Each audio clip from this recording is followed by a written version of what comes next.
Lo! An anatomical trip to Jerusalem, musical sketch of a keyhole pretending to be a noun, then a verb. Everything will be made clear once you enter our paper-tiled apartments. We shall take into account your unfamiliar mind and your fragile heart.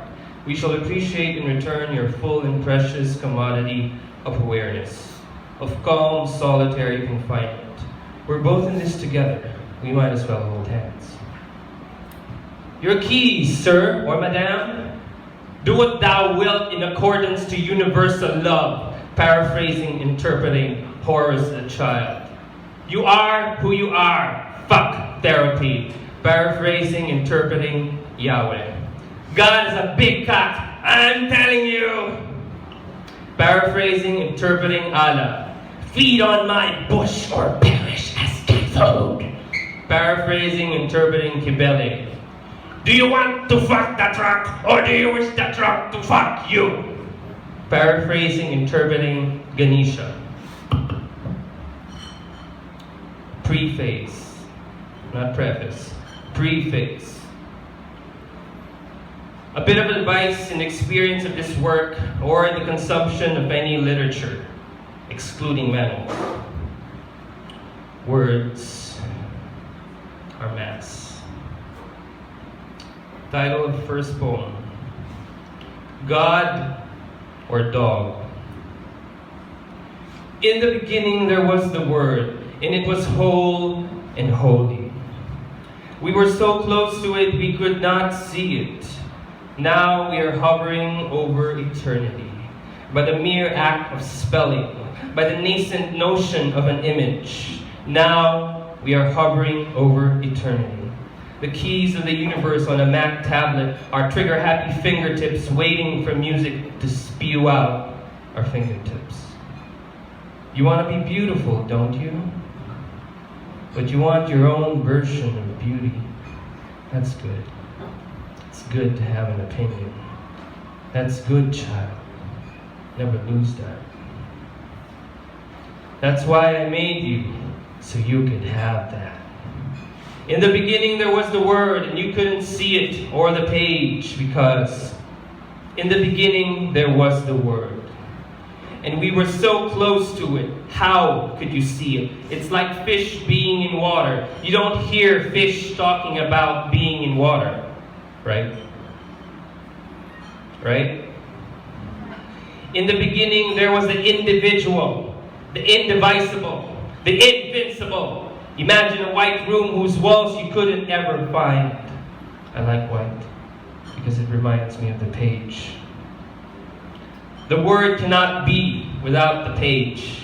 Its roots are in vibration, in space. The verbal word, a ghost hanging upon ripples of air. Its bed, its tomb. Is everybody in? Is everybody in? Is everybody in? Why don't we ever attempt to read the white space choking our literature?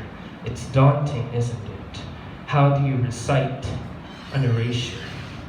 How do you address an entity that is omnipresent yet absent? How it, though limbless, shapes flat ink into blazing runes in our heads. How it, without effort, like Atlas, bears upon its paper shoulders the entire weight of the author's soul. Is this what savants read instead of the ink, and as a result, consume everything? Perceiving the finite infinity of the page, it's a wonder we're bogged down by the mysterious, cunning craft of the word.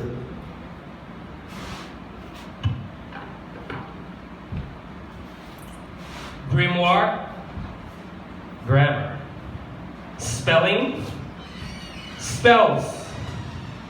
Do you get me, brother? Evolved monkey doodle is adopting neural claws that latch onto our unsuspecting wickedness.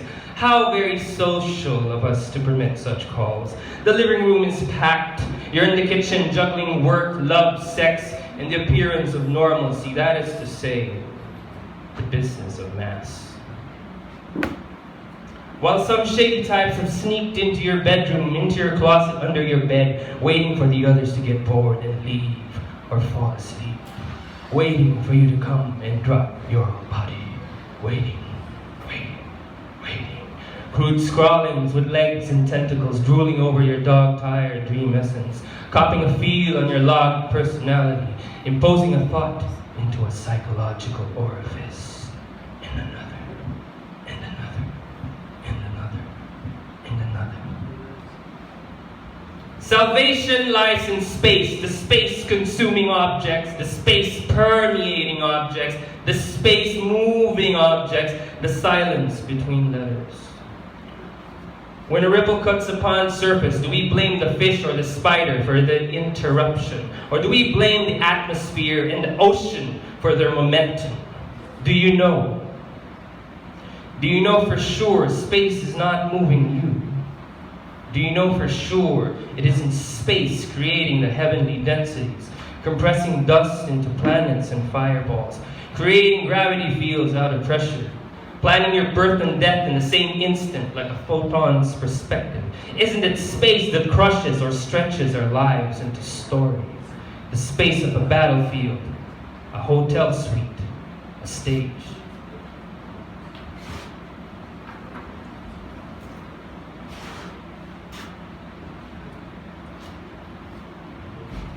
Space is the invisible world that lies in the blank page, from which the pen evokes story.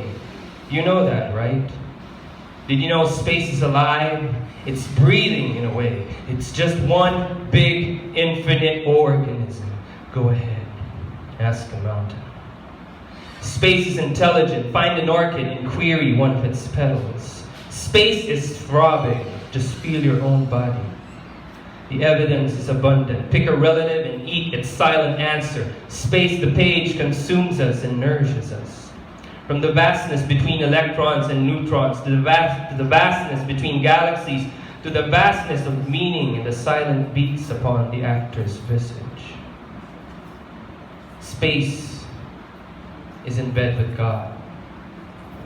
Space is God. Space and God are in bed. Molecules are as fragile as words in the face of a nuclear pen. That solidity is an illusion of electrons conspiring. That most of what you see is but a handful of grain against the everlasting night of the silvered beach.